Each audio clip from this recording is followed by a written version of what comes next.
Okay, another day working on the car. Not gonna be doing too much crazy today. Just want to get a few extra things done before we pull the engine. Mainly probably draining the coolant from the radiator, and then I'm gonna try and get the pin out of that shift linkage because it's known to be a pain in the ass, and I'm gonna struggle with it for a while. So yeah, I'm gonna get working on those things. If I do any other little things, I'm gonna film it. There's not gonna be too much going on here, but we're documenting everything. I want to show you guys everything I do with this car, and really so I can just look back at it later and see everything I've done, or if I ever want to remember how I did something. It's all going to be recorded here, so even though it's boring, we're doing these little things today. Okay, update. This freaking sucks. Taking this pin out. Mine is definitely old, used, and abused, and stuck. So what I've done is I got a bolt that's about the right size of the pin. I had vice grips to hold it like this, and hold with one hand, grab a hammer with the other, and just start smacking away. It's starting to come up on the top. Yeah, you can kind of barely see it, but yeah, spending a lot of time hammering this out, because once it's out, that's everything other than kind of disconnecting the harness and all those little extra things to pull the engine out. This is the last real pain in the ass thing, so oh boy, let's get this shit done and move on. This is the face of hard work and goddamn tiredness. So after smacking away this pin for ever, look at that, it's finally starting to come out. Let me switch cameras. You're kind of just looking at my face here. Ooh, screenshot, one sec. All right, now that I don't have it on the front camera, you can see it's starting to come out on top. Got it about halfway through there. And all what I did for this was vice grips, and I found one of these cotter pins actually that was just the right size so that it fits in there without getting hung up, and then just smacking a bit of WD-40 and bang the crap out of it until it starts to come out.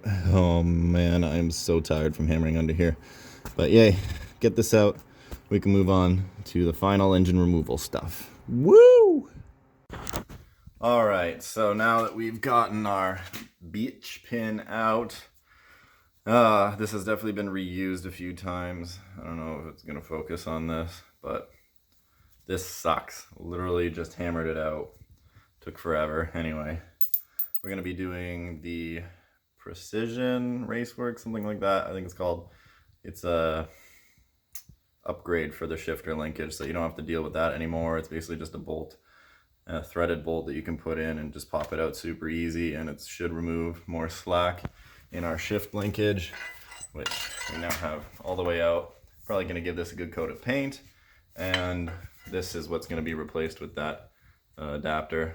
Because look at how fucked up that is. If you can see, that is just doo-doo. So we'll fix that before we put the engine completely back in. But for now, what we have left to do, back under here, we're going to drain the coolant out of the radiator right there. Now we're going to come up here, we're going to take strut bar off, this intercooler piping, coolant lines, and then I'm going to label all of the switches and plugs with some tape before we disconnect them, and then just disconnect all of those and we can take the engine out. Eeny, miny, mo, that's not the 12 mil. 12 mil.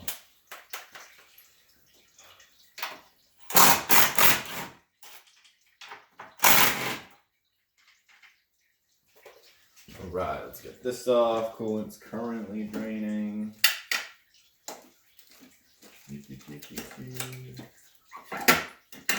Cool.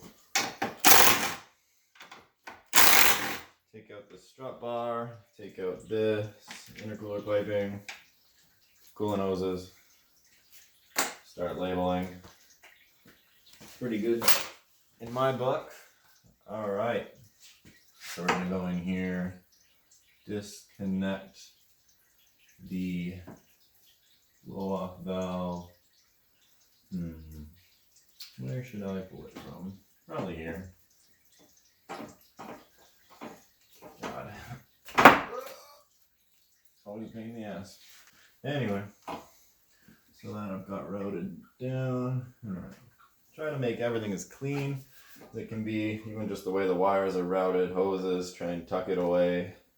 I think we'll probably work on making that harness even nicer when this is all out, but I mean, it's not too bad where it is, and for what it is, honestly. Don't you love when you're looking in your engine bay and you just find random nuts and bolts? That always excites me. Yeah. Wonder where you came from, little guy.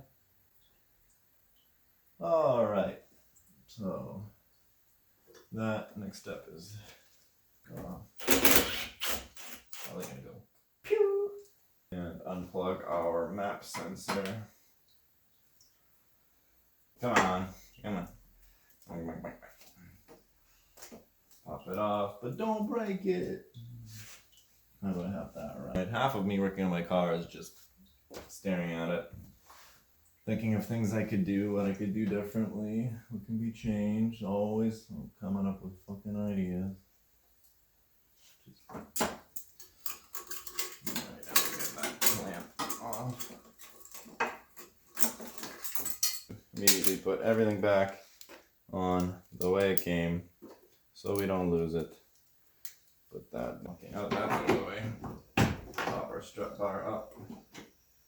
Off. So strut bar is off. That's undone there. We'll slide this off after we undo these two bolts. So this whole arm here will come off. Then I'm going to continue taking any hoses out that'll get in the way.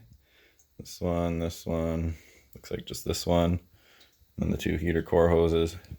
Then we can start labeling. That's about it once we get to that for things that we need to do to be able to take the engine out, which hoping to do in the next couple days.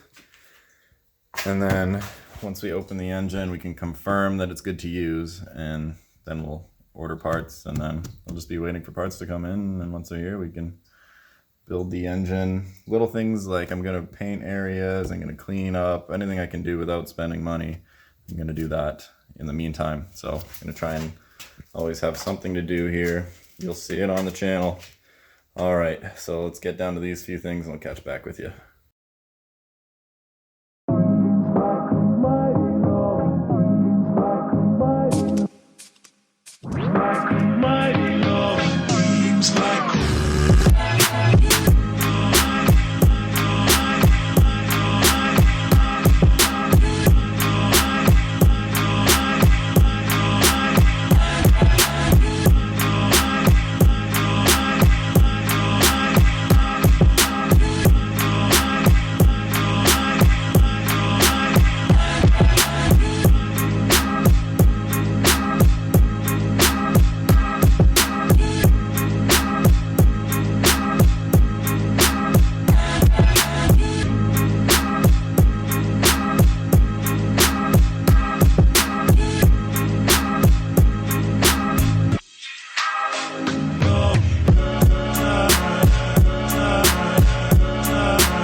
Most of these things out of the way here.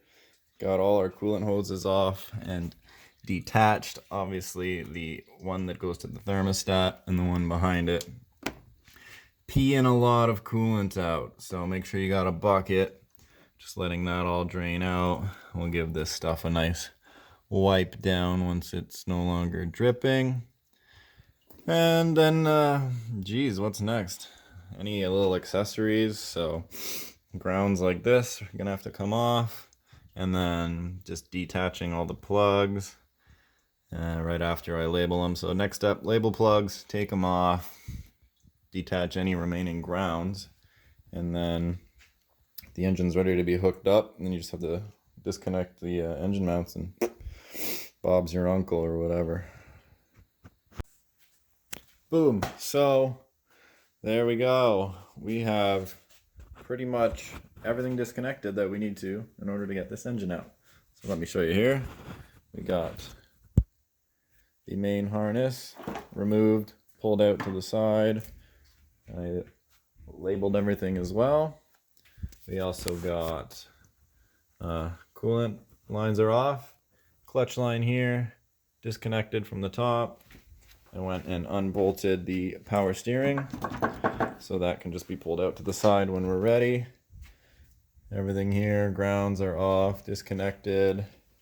So there is no longer anything other than the engine mounts that's holding this engine in. So next thing we're gonna do is, not today, obviously, we're done for today. And then we're gonna come back, hook up the engine, take the bolts out for the engine mounts, and then we can lift this engine out and start taking it apart to rebuild the inside. So this is awesome. We're able to get everything out here in just a couple days of coming in for 4 or 5 hours at a time. And other than the bitch pin being a bitch, and I think there was one other thing that was took longer than expected to get out, but we got them and it's free now. So that's it for starting to remove it. Next up, removing the engine and breaking it down. When you ask me to bring that guacamole to the party, I'll say no, no. If you ask me bring the guacamole to the party, I'll say no, no, no. That shit's too expensive.